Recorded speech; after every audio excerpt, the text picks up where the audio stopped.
نبی پاک صلی اللہ علیہ وآلہ وسلم نے فرمایا، فاطمہ اپنی قربانی کے قریب آ جاؤ اور گواہ بن جاؤ، اور فرمایا اس کا خون کا قطرہ بعد میں زمین پر گرتا ہے، اللہ تعالیٰ قربانی کرنے والے کے سارے گناہ پہلے معاف فرما دیتا ہے۔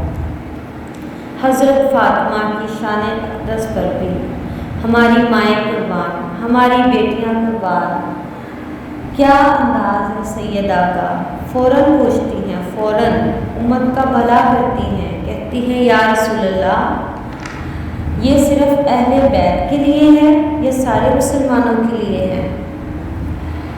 کیا کمال ہے، کیا پیار ہے حضور کی امت سے۔ حضور یہ صرف اہل بیت نبوت کے لیے ہے؟